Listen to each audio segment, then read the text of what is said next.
आप सबका एक बार फिर से एथिक्स और फिलॉसफी की इस लेक्चर सीरीज में स्वागत है। आज की इस वीडियो में हम लोग देखेंगे डॉक्टर बी.आर. अम्बेडकर के बारे में। पिछली वीडियो में हम लोगों ने गांधी जी के बारे में बात की थी। इसके पहले हम लोगों ने गीता की फिलॉसफी देखी थी। अगर आप चाहें तो चैनल पर विजिट करके पीछे के लेक्चर्स देख सकते हैं। आज हम लोग देखेंगे डॉक्टर बी.आर. अम्बेडकर के बारे में, और हिस्टोरिकल पर्सपेक्टिव से नहीं देखेंगे, बल्कि जो इनका एथिक्स था, जो इनकी मान्यता थी, जो इनकी फिलॉसफी थी, जो इनकी सोच थी, उसके हिसाब से इनकी बातें देखेंगे। हाँ, बीच बीच में इतिहास का कंटेक्स्ट आएगा, तो जितना कंटेक्स्ट बनता है उतनी चीज़ें हम लोग इतिहास के कंटेक्स्ट में भी देखने की कोशिश करेंगे। अगर इनकी शुरुआती ज़िंदगी की बात की जाए तो जन्म इनका 14 अप्रैल 1891 में हुआ था। महू एक जगह है मध्य प्रदेश में। मऊ और महू अलग अलग है, ठीक है। तो मध्य प्रदेश में इनका जन्म हुआ था। दलित समाज में ये पैदा हुए थे। अब चूंकि उस टाइम पे तो हालत और भी ज़्यादा बुरी थी, आज भी भेदभाव है समाज में, लेकिन उस टाइम पे बहुत ज़्यादा थी। इन्होंने बहुत ज़्यादा डिस्क्रिमिनेशन फेस किया था। स्कूल में अपने फेस किया, जब वो बच्चे थे वहाँ पे उनको साथ पढ़ाया नहीं जाता था, पानी नहीं पी सकते थे। ऐसी कई सारी चीज़ें इन्होंने फेस की। इन सब का इन्होंने डटकर सामना किया और बहुत हाई लेवल की, मतलब कई सारी पढ़ाइयाँ की, कई सारी PhD किए, और उन्होंने अपनी एजुकेशन को, अपनी डिग्रियों को अपना हथियार एक तरीके से बनाया, क्योंकि एजुकेशन इज़ द अल्टीमेट की फॉर एनलाइटनमेंट, ठीक है ना। तो यही, जैसे कि उन्होंने पढ़ाई करने के बाद अपना पूरा टाइम और पूरी ज़िंदगी दलितों के उत्थान के लिए लगा दी। और दलितों के उत्थान का मतलब यहाँ पे कम्युनलाइजेशन नहीं है, बल्कि जो दबे कुचले समाज में माने जाते थे उनको कैसे बराबर किया जाए। एक बेहतर डेमोक्रेसी क्या होती है, बेहतर समाज क्या होता है, उस बेहतर समाज को बनाने में ये लग गए थे। बाकी यहाँ पे ये उनका एजुकेशनल क्वालिफिकेशन दिया हुआ है, BA, MA और PhD वगैरह वगैरह, वो आप लोग देखिएगा। राजनीति की अगर बात की जाए तो शुरुआती ज़िंदगी में राजनीति में ये नहीं आए थे। राजनीति में आने का सीधा सा इनका मकसद यही था कि समाज में कैसे इक्वालिटी लेके आएँ, कैसे जो डाउन ट्रॉडेंस है, कैसे जो दलित हैं, जो लोअर कास्ट के माने जाते हैं, उनको कैसे बराबर किया जाए। यही उनका एक लौता मकसद था समाज में, जो है राजनीति में आने का। और उस टाइम की राजनीति की बात की जाए तो 1909 में मुस्लिमों को सेपरेट इलेक्टोरेट्स दिया गया था। सेपरेट इलेक्टोरेट क्या है, पहले ये समझ लेते हैं। जैसे मान लीजिए कोई कॉन्स्टिट्यूएंटी है, आज के टाइम की मान लीजिए कोई कॉन्स्टिट्यूएंसी है, वहाँ पे हिंदू भी हैं, मुस्लिम भी हैं, या मतलब अलग अलग धर्म के लोग हैं, हिंदू हैं, मुस्लिम हैं, क्रिश्चियन हैं। अब अज्यूम करिए कि वहाँ पे 60% हिंदू हैं, 30% मुस्लिम हैं और 10% क्रिश्चियन हैं। तो अब अज्यूम करिए कि क्रिश्चियन को सेपरेट इलेक्टोरेट दिया गया। तो उस सेपरेट इलेक्टोरेट देने का मतलब यह है कि प्रतिनिधि क्रिश्चियन वहाँ पे होगा, जो भी MLA हो या MP हो वो क्रिश्चियन होगा, क्योंकि उनको सेपरेट इलेक्टोरेट दिया गया है। अब उस क्रिश्चियन प्रतिनिधि को वोट भी सिर्फ और सिर्फ क्रिश्चियन ही देंगे, यानी कि 10% वहाँ के जो क्रिश्चियन है वही वोट देंगे, बाकी 30% मुस्लिम और 60% हिंदू के हैं वो वोट नहीं देंगे। तो जिसका प्रतिनिधि है, जिसको सेपरेट इलेक्टोरेट दिया गया है, वही वहाँ का प्रतिनिधि भी होगा और उसी समुदाय के लोग उसको चुनेंगे भी। तो इसी तरीके से अंग्रेज़ों ने बांटो और राज करो की नीति में इसको शामिल किया और मुसलमानों को सेपरेट इलेक्टोरेट दिया 1909 में। फिर उसके बाद इंडियन क्रिश्चियंस को, एंग्लो यूरोपियन को और एंग्लो इंडियंस जो थे उनको भी उन्होंने 1919 में वो जो है सेपरेट इलेक्टोरेट दिए। B.R. अम्बेडकर की भी यही डिमांड थी कि दलितों को सेपरेट इलेक्टोरेट दिया जाए, क्योंकि उनका प्रतिनिधित्व तभी बढ़ेगा, क्योंकि अपर कास्ट के जो लोग हैं वो उनको आगे बढ़ने नहीं देंगे और प्रतिनिधित्व करने नहीं देंगे, समाज में आगे बढ़ने नहीं देंगे। तो उसके लिए सेपरेट इलेक्टोरेट ज़रूरी है। तो इन्होंने इसकी डिमांड शुरू की और 1919 से ये राजनीति में आए। और अंग्रेज़ भी जो है, जाहिर सी बात है, उनको हर चीज़ का मौका चाहिए था, तो ये इस संघर्ष में लग गए। हालांकि इतना आसानी से भी मिलने वाला नहीं था, और भी कई सारी चीज़ें समाज में थी, और हिंदू समाज में ऐसी कई सारी चीज़ें थी जो इनको पसंद नहीं थी। खासकर जो हिंदू धर्मशास्त्र हैं उनसे कई सारी ऐसी बातें जो ये बिल्कुल पसंद नहीं करते थे। एग्जाम्पल के तौर पे गीता में जैसे कि श्री कृष्ण ने साफ साफ कहा कि इंसान को अपने धर्म के हिसाब से काम करना चाहिए, और धर्म उसका वही है जो उसके वर्ण में कहा गया है। तो जो अपने वर्ण के खिलाफ जाएगा वो गलत करेगा। एक तो ये बात है। मनुस्मृति इस बात को सपोर्ट करती हुई प्रकट हुई। तो मनुस्मृति से तो खास इनकी नाराज़गी थी, इसीलिए 1927 में 25 दिसंबर को इन्होंने मनुस्मृति जलाया, मनुस्मृति की कॉपियाँ जलाईं, जिसको आज भी मनुस्मृति दहन दिवस के रूप में इनके फॉलोअर्स सेलिब्रेट करते हैं, या मतलब मनाते हैं, क्योंकि इनका मानना था कि मनुस्मृति जो समाज में भेदभाव है वो उसको और ज़्यादा मजबूत कर रहा है। तो ये सारी चीज़ें साथ में सब चल रही थी, कई सारे इनके आंदोलन चल रहे थे दलितों की को बराबरी का अधिकार देने के लिए। क्लाइमेक्स आया आपका कम्युनल अवार्ड से। 1932 में रैमसे मैकडोनल्ड ने कम्युनल अवार्ड दिया और उस कम्युनल अवार्ड में दलितों के लिए सेपरेट इलेक्टोरेट दे दिया गया, यानी कि दलित अब एकदम अलग, उनका निर्वाचन अलग, उनका वोट अलग, मतलब वही बात है जो सेपरेट इलेक्टोरेट का एक्सप्लेन किए। अब ये बात गांधी जी को बिल्कुल रास नहीं आई। अब गांधी जी को अंबेडकर से कोई दिक्कत नहीं थी, ज़ाती दुश्मनी नहीं थी। गांधी जी की यहाँ पे मान्यता ये थी, यहाँ पे जो प्रतिद्वंदिता इसलिए आई कि गांधी जी का मानना था कि जैसे मुसलमानों को सेपरेट इलेक्टोरेट दे दिया गया तो वो अलग एकदम कट गए, जो एक हिंदुस्तानी सोच होनी चाहिए वो समाज दो भागों में बट गया। तो ऐसे ही जब दलितों को अगर सेपरेट इलेक्टोरेट मिल जाएगा तो दलित फिर हिंदू समाज से कट जाएंगे।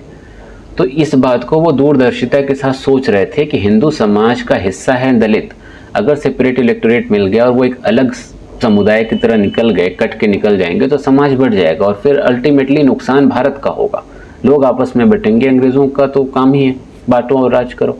तो इस वजह से गांधी जी बिल्कुल समर्थन में नहीं थे कि वो सेपरेट इलेक्टोरेट दलितों को मिले। तो कम्युनल अवार्ड जैसे दिया गया, सेपरेट इलेक्टोरेट जैसे दिया गया, गांधी जी तुरंत जो है उनको बुरा लगा और गांधी जी जो है इस बात से नाराज हुए और वो अनशन पे चले गए। अब ये बात फिर कांग्रेस और बाकी जो नेता थे उसमें दिक्कत क्रिएट हुई।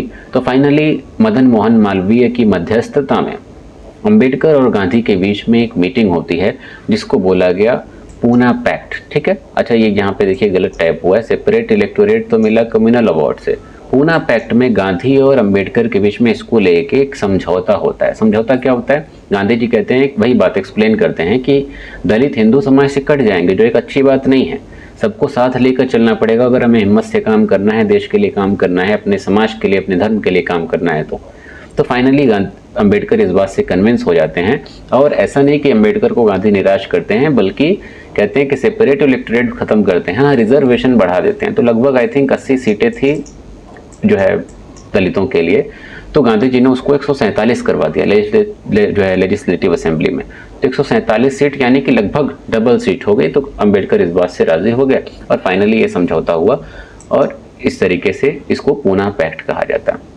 तो अंबेडकर को थोड़ी सी सफलता यहाँ पे मिलती हुई दिखाई देती है, बट फिर भी अंबेडकर और भी बहुत सारी चीज़ों से नाखुश थे, परेशान थे और उनका मानना था कि वर्ण सिस्टम जब तक है बराबरी हो ही नहीं सकती, क्योंकि वर्ण सिस्टम ही जातिवाद की वजह है और उस वर्ण सिस्टम को सपोर्ट करने के लिए गीता और मनुस्मृति जैसे धर्मशास्त्र मौजूद हैं। अंबेडकर का ये मानना था और अंबेडकर एक जो है चाहते थे कि कुछ भी करके समाज में बराबरी आए, लेकिन हो नहीं पा रहा था क्योंकि उस वक्त रूढ़िवादिता और जातिवाद इतना चरम पर था कि अंबेडकर भी खुद एकदम थक गए और उन्होंने अल्टीमेटली एक बार कहा 1933 में कि मैं पैदा तो हिंदू हो गया लेकिन मरूंगा नहीं हिंदू के तौर पे।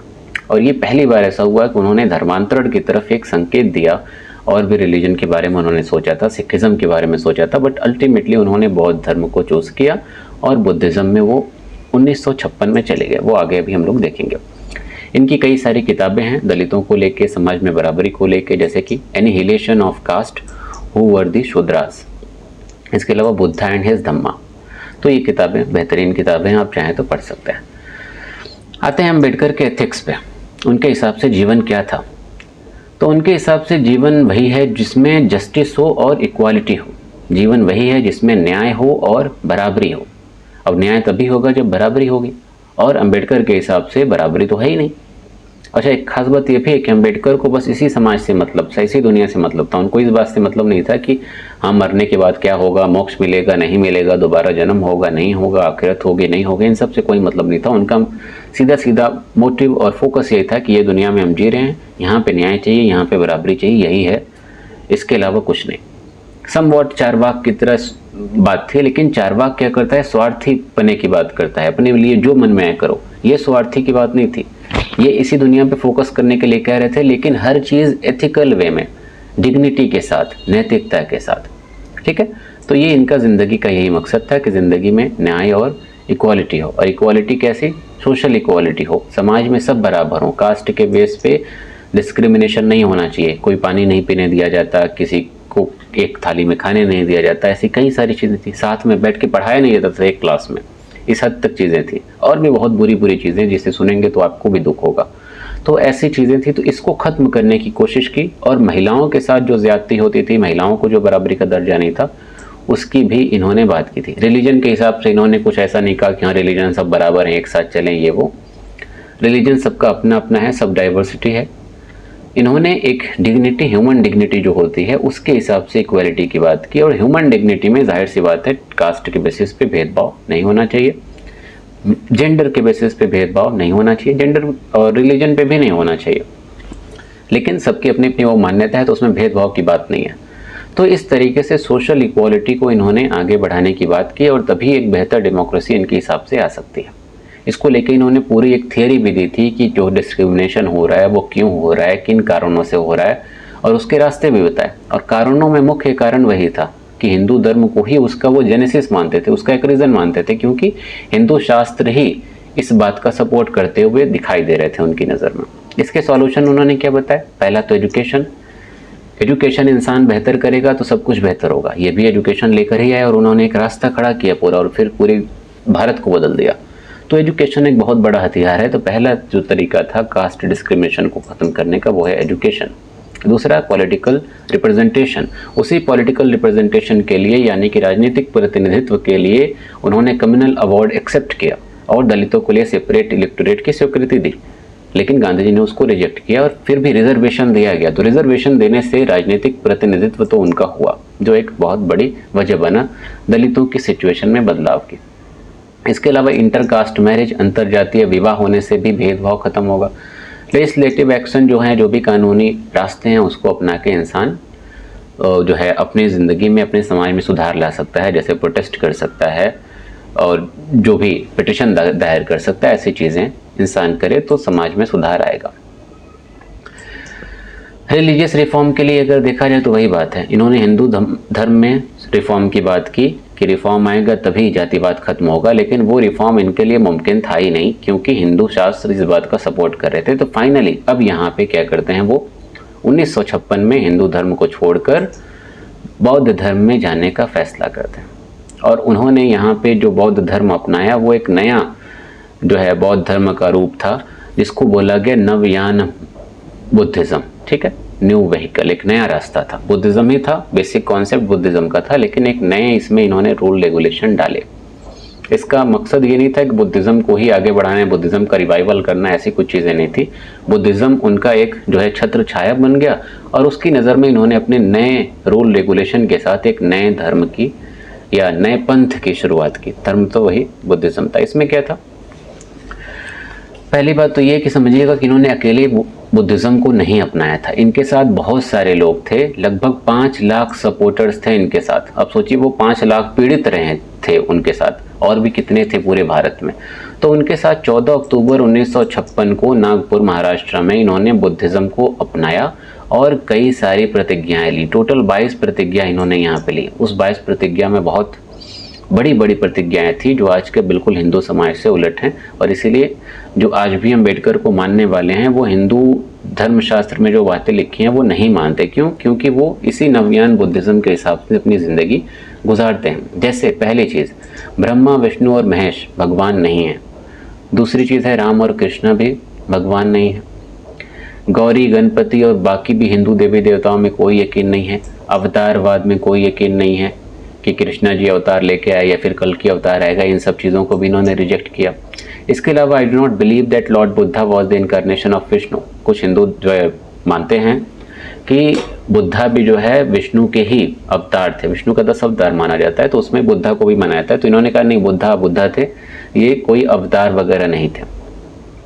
इसके अलावा कोई श्राद्ध वगैरह नहीं करेंगे, ब्राह्मणों का कोई रीति रिवाज नहीं फॉलो करेंगे, पूरी तरीके से हिंदुइज्म का बाइकआउट करेंगे, छोड़ेंगे। वेदा को जो है सर्वोच्च नहीं मानेंगे, स्मृति और जो पुराण वगैरह हैं उसको नहीं मानेंगे। बुद्धा की टीचिंग को फॉलो करेंगे, बुद्धा के बताए हुए जो 8 रास्ते हैं उसका पालन करेंगे। बुद्धिज़्म में जो कंपैशन, दया और विनम्रता बताई गई है उसका पालन करेंगे। कभी चोरी नहीं करेंगे, झूठ नहीं बोलेंगे, शराब नहीं पिएंगे, ड्रग्स नहीं लेंगे, जिना नहीं करेंगे, एडल्ट्री जिसको बोलते हैं वो नहीं करेंगे। इसके अलावा ऑनेस्टी, ईमानदारी के साथ ज़िंदगी गुजारेंगे। समाज में बराबरी का हक सबको है, बराबरी लाने की कोशिश करेंगे। लिबर्टी, इक्वालिटी, फ्रेटर्निटी, ठीक है, कास्टिज्म का सपोर्ट नहीं करेंगे। और बुद्धिज़्म को फैलाएंगे जितना हो सके। साथ ही साथ जो भी बुद्धिज़्म की टीचिंग है न्याय वाली, वो टीचिंग्स को भी हम फैलाएंगे। इस तरीके से 12 कह रहे हैं 22 प्रतिज्ञाएं ली, और इससे साफ साफ आप देख सकते हैं कि हिंदुइज्म से ये कहानी खत्म हो गई, हिंदुइज्म से ये पूरी तरीके से कट गए। और आज भी जो जिसको एससी जो है वाले हैं, एससी बोलते हैं ना, शेड्यूल कास्ट अब हो गया, पहले उनके लिए ये कॉन्स्टिट्यूशनल टर्म नहीं था, अब है। तो वो लोग आप ज़्यादातर देखिएगा तो वो हिंदू समाज में घुले मिले नहीं रहते, क्योंकि उनका ये अलग ही जो है सोच है, अलग विचारधारा है जो यहाँ से आई। इसका इम्पैक्ट क्या पड़ा? तो जाहिर सी बात है मास कन्वर्जन हुआ, उतने लाख लोगों ने वहाँ पे किया, बाद में भी बहुत सारे लोगों ने किया, और आज भी जितने लोग ऐसे हैं जिनके साथ भेदभाव दिखता है, जिनको महसूस होता है, वो तुरंत नवयान बुद्धिज़्म की तरफ कन्वर्ट हो जाते हैं। तो इसका ग्लोबल एक इम्पैक्ट दिखाई दिया उस टाइम पे भी, और आज भी इसका असर है। अगर अम्बेडकर के पॉलिटिकल आइडियाज़ की बात की जाए तो पॉलिटिक्स में अगर डेमोक्रेसी की बात की जाए तो डेमोक्रेसी में वही जो उन्होंने नवयान बुद्धिज़्म में कहा, लिबर्टी, इक्वालिटी, फ्रेटर्निटी, इसको इन्होंने सबसे ऊपर रखा, और इसके बिना एक बेहतर डेमोक्रेसी नहीं हो सकती। तो इस चीज़ की इन्होंने बात की, और जाहिर सी बात है आपको पता है कि कॉन्स्टिट्यूशन का ड्राफ्ट इन्होंने तैयार किया। तो ये सारी चीज़ें तो होना लाजमी है। इसके अलावा कॉन्स्टिट्यूशनल मोरालिटी की इन्होंने बात की। कॉन्स्टिट्यूशनल मोरालिटी क्या है? बहुत बेहतरीन चीज़ है। एग्जाम्पल के तौर पे मान लीजिए नरेंद्र मोदी ने राम जन्म जो भूमि है, मंदिर जब बन रही थी, उसका पूरा सारा क्रियाक्रम उन्होंने कार्यक्रम किया। तो वो कार्यक्रम जो किए उन्होंने, वो कॉन्स्टिट्यूशनल मोरालिटी के अंडर नहीं आते। ये कोई उन्होंने गलत नहीं किया कॉन्स्टिट्यूशन के हिसाब से, लेकिन कॉन्स्टिट्यूशनल मोरालिटी के खिलाफ हो गया, क्योंकि वो एक ऐसे देश के जो है प्रधान हैं जहाँ पे सभी धर्म के लोग रह रहे हैं। तो आप एक धर्म का प्रतिनिधित्व करते हुए एक खास धर्म के लिए कोई काम नहीं कर सकते जब तक आप एक कॉन्स्टिट्यूशनल पोस्ट पे बैठे हुए हैं।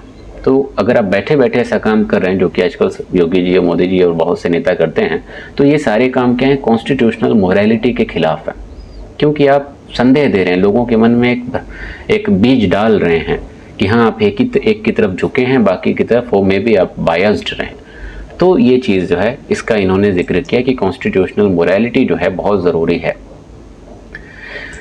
इसके अलावा राष्ट्रवाद पे इन्होंने क्या बोला? राष्ट्रवाद को इन्होंने बहुत बेहतर तरीके से एक्सप्लेन किया, जो आज के राष्ट्रवाद से बिल्कुल अलग है। आज का राष्ट्रवाद कल्चरल राष्ट्रवाद है। कल्चरल राष्ट्रवाद की इन्होंने मुखालिफत की। कल्चरल राष्ट्रवाद क्या है? जैसे आज के टाइम पे नेशनलिज्म बोला जाता है, तो हिंदू कल्चर की बात होती है कि 2000 साल पहले हम जाएंगे। तो 2000 साल पहले कहाँ जाएंगे? वैदिक कल्चर में। तो वैदिक कल्चर क्या है? आज का हिंदू कल्चर है। तो राष्ट्रवाद जब इस तरीके का होगा तो इसका मतलब बाकी धर्म के लोगों को और उनकी मान्यताओं को, उनकी संस्कृति को हम साइड कर रहे हैं। तो राष्ट्रवाद कल्चर के बेसिस पे इनके हिसाब से नहीं होना चाहिए। राष्ट्रवाद जो है पॉलिटिकल वे में होना चाहिए। सच्चा राष्ट्रवाद तब है जब समाज बराबर हो, समाज में न्याय हो, और समाज में न्याय तब होगा जब सबको साथ लेकर चलेंगे। लेकिन हम आज के टाइम पे कल्चरल राष्ट्रवाद की तरफ बढ़ते हैं, जो चीज़ हिंदू धर्म के खिलाफ हो, या फिर हिंदू धर्म के खिलाफ भी नहीं, हिंदू धर्म के मान लीजिए कोई दूसरे धर्म के लोग हैं वो नहीं कर रहे हैं, तो उसको राष्ट्रवाद की जो है कैटेगरी में नहीं डाला जाता, देशद्रोही बोल दिया जाता है। जैसे एक कोई बेवकूफ़ महिला थी, MP वगैरह है, उसने कहा कि जो जय श्री राम नहीं बोलेगा वो मतलब भारत का नागरिक नहीं है, भारत में अगर रहना है तो जय श्री राम बोलना पड़ेगा। तो ये क्या है? ये नैरो थॉट है ना। आप एक अपना कल्चर दूसरे पर थोप रहे हैं, ये राष्ट्रवाद हो ही नहीं सकता। या फिर ऐसे एक वीडियो वायरल हुआ, उसमें किसी को पकड़ के ज़बरदस्ती दूसरे देश के लोगों के खिलाफ नारे लगवाएगा। अगर ये नारे खुलेआम लगाओ क्या ही दिक्कत है? सबकी अपनी सोच है, लेकिन अपना राष्ट्रवाद साबित करने के लिए दूसरे के खिलाफ ज़बरदस्ती नारे लगवाने की क्या ज़रूरत है? तो ये नैरो मीनिंग है जो समझने की ज़रूरत है। तो उस नैरो मीनिंग का इन्होंने विरोध किया था। मतलब ये सब घटना तो उस टाइम नहीं हुई, बट उनके हिसाब से यही था कि कल्चर से राष्ट्रवाद को कनेक्ट करने की ज़रूरत नहीं है। इसके अलावा पंचायती राज सिस्टम की बात किया जाए तो पंचायत में इनका सपोर्ट बहुत ज़्यादा नहीं था, क्योंकि इनका मानना था कि पंचायत में वही बड़ी कास्ट के लोग होते हैं, अपर कास्ट के लोग होते हैं। आज भी आप देखिए पंचायत आप जाइए तो जो प्रधान होता है ना अपर कास्ट का होता है, और इलेक्शन आएगा तो चिकन खिलाएंगे, शराब पिलाएंगे और इलेक्शन जीत जाते हैं। फैक्ट है, सबको पता है ये बात है। तो उस टाइम भी यही चीज़ें थी, तो इसलिए पंचायत के सपोर्ट में तो नहीं थे, लेकिन हाँ गवर्नमेंट के डिसेंट्रलाइजेशन के सपोर्ट में थे कि हाँ अलग अलग टीयर होना चाहिए। तो उस वे में पंचायती राज का समर्थन तो दिखता है, लेकिन इनका मानना था कि ठीक है, लेकिन ये ध्यान रहे कि जो अपर कास्ट का वर्चस्व बना हुआ है उसको खत्म किया जाए और सबको इक्वालिटी के साथ वो बराबरी का दर्जा दिया जाए। तो ये चीज़ें वहाँ पे जो है उनकी सोच में दिखाई देती है। तो इस तरीके से अम्बेडकर के बारे में ये सारी चीज़ें थी। एक छोटा सा टॉपिक है, वो है साउथ इंडिया से जुड़ा हुआ, वो है थिरुकुरल। ये किताब है एथिक्स पे साउथ इंडिया से, और ये भारत की पहली किताब मानी जाती है जो खास तौर पे एथिक्स के कंटेक्स्ट में लिखी गई थी। तो थोड़ा शॉर्ट में इसको देखेंगे, उसके बाद हम लोग अगली वीडियो से जाएंगे वेस्टर्न फिलॉसफी में। तो थिरुकुरल 2 वर्ड से मिलकर बना है। थिरु का मतलब होता है कोई भी पवित्र चीज़, और कुरल का मतलब होता है कंसाइज और ब्रीफ, शॉर्ट में इंसान उसको समेट के रख देता है। तो पूरी जो अच्छाई है, पूरी नैतिकता है ना, उसको समेट के इस किताब में रख दिया गया। इसका ऑथर माना जाता है थिरुवल्लुवर को। 3री शताब्दी ईसा पूर्व से लेके 5वीं शताब्दी ईसा पूर्व ईस्वी के बीच में माना जाता है कि इसको लिखा गया है। और ये वही दौर है 4वीं शताब्दी ईस्वी तक जो संगमेश चला ना, तो ऐसा माना जाता है कि संगमेश के दौरान इसको लिखा गया और उसी का ये पार्ट है और तमिल में लिखा गया। जाहिर सी बात है संगम में। तो क्या है इसमें, इसकी टीचिंग्स को 3 पार्ट में बांटा गया है। अरम पोरुल इनवम, यानी कि अरम यानी कि धर्म, पोरुल यानी कि अर्थ, इनवम यानी कि काम। ये वही वाली बात है, पुरुषार्थ वाली बात है। इसको अभी एक्सप्लेन करके हम चीज़ों को अच्छे से देखने की कोशिश करेंगे। तो पहला इसका फिलोसफिकल अगर फाउंडेशन देखा जाए, मेन इसकी बातें क्या है, तो ये ह्यूमनिज्म में और यूनिवर्सल ब्रदरहुड में यकीन रखता था कि मानवतावाद से बड़ा कुछ नहीं है, मानवतावाद ही सब कुछ है। हर जाति धर्म से ऊपर उठ के सबसे ऊपर मानव है और सब मिलजुल कर रहे हैं। यही ह्यूमन डिग्निटी की मतलब एक मिसाल हो सकती है कि सब एक बराबर हैं, कोई छोटा नहीं कोई बड़ा नहीं, सबके लिए विनम्रता, सबके लिए दया। दूसरी चीज़ moral realism and practical ethics. उन्होंने कहा कि मोरालिटी एब्स्ट्रैक्ट नहीं है, ठीक है, बल्कि मोरालिटी हमारी दिनचर्या का हिस्सा है। उसमें सोचने की ज़रूरत नहीं है कुछ। अगर हम ज़िंदगी जी रहे हैं ना, तो ज़िंदगी जीने का वो हिस्सा ही है ईमानदार होना, सच्चा होना, न्याय करना, अपने आप पे कंट्रोल करना। अगर ये सब चीज़ करने से पहले सोचना है हमको कि हाँ आज सच बोलना है, आज झूठ बोलना है, ऐसा कुछ होना ही नहीं चाहिए। जैसे इंसान जी रहा है तो खाना खाना है, अलग से सोचने की ज़रूरत नहीं है, जीना है तो खाना है। वैसे ही मोरालिटी जो है ना, ज़िंदगी है तो मोरालिटी होनी ही चाहिए। दोनों क्या हैं, एक दूसरे का हिस्सा है। इसके अलावा डिटैचमेंट एंड इनर पीस, वैराग्य और आंतरिक जो है शांति। ट्रू विजडम जो आता है वो डिटैचमेंट जो है डिटैचमेंट से आता है, यानी कि बाकी जो चीज़ें हैं उस मोह माया से हटके इंसान अपने आप को डिटैच कर दे। जो मोह माया है, जो चीज़ें आपको जो है अपनी तरफ आकर्षित कर रही हैं, जो आपको मेन मुद्दे से भटका रही हैं, उन चीज़ों से इंसान हट के अपनी डिज़ायर को कंट्रोल करे, तो उसको आंतरिक सुख प्रदान होगा और सच्चा ज्ञान जो है वो प्रदान होगा। सच्चा ज्ञान प्रदान होगा तभी, जाहिर सी बात है, बुद्धिज्म आपको याद होगा ना, उन्होंने बताया कि डिज़ायर ही रूट कॉज है हर तकलीफ का।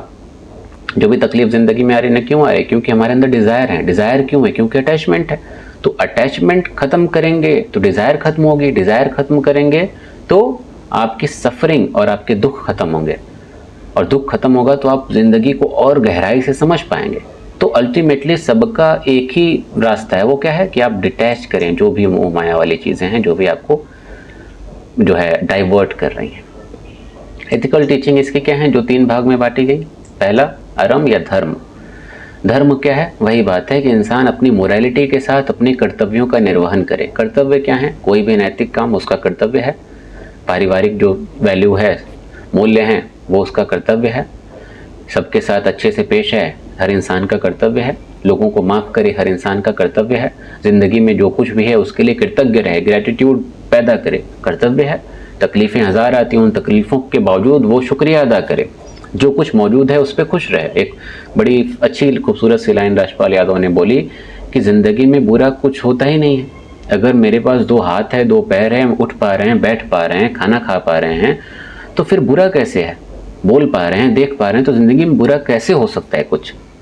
इस तरीके की जो सोच है ना, यही एक्चुअल ग्रैटिट्यूड है। और जब इंसान की इस तरीके की सोच आती है ना, तो वो इंसान कभी ज़िंदगी में मायूस होता ही नहीं।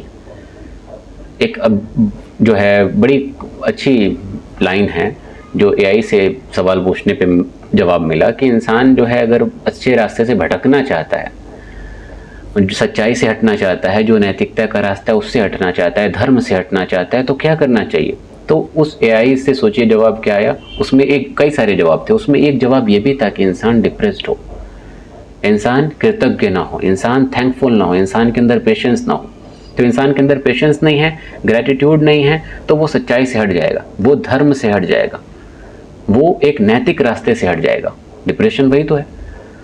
तो इसीलिए इंसान को डिप्रेशन आ भी क्यों रहा है, क्योंकि ग्रेटिट्यूड नहीं है, पेशेंस नहीं। तो ग्रेटिट्यूड और पेशेंस होना बहुत ज़रूरी है। ये दोनों चीज़ रहेगा, डिप्रेशन नहीं आएगा। डिप्रेशन नहीं आएगा तो इंसान सही रास्ते से बिल्कुल नहीं भटकेगा, अपने धर्म से नहीं भटकेगा। ठीक है, तो जो भी अच्छी वैल्यूज़ हैं उसका इस्तेमाल इंसान करे तो उसका धर्म उसके साथ चलेगा। धर्म यानी कि ड्यूटी। अगली चीज़ है पोरुल, जिसका मतलब है अर्थ। Talks about leadership, economics, statecraft. जैसे कि पुरुषार्थ आपने पढ़ा, अर्थ का मतलब क्या है, धन से संबंधित है, वेल्थ से संबंधित है। वही बात यहाँ पे भी है, इकोनॉमिक्स की यहाँ पे बात है। इसके अलावा अर्थ का मतलब यहाँ पे लीडरशिप से भी कनेक्टेड है, और लीडरशिप से कनेक्टेड का मतलब अगेन यहाँ पे वैल्यूज़ आ गई। वैल्यूज़ कौन सी, जस्टिस, फेयरनेस, समाज के प्रति जो कर्तव्य है।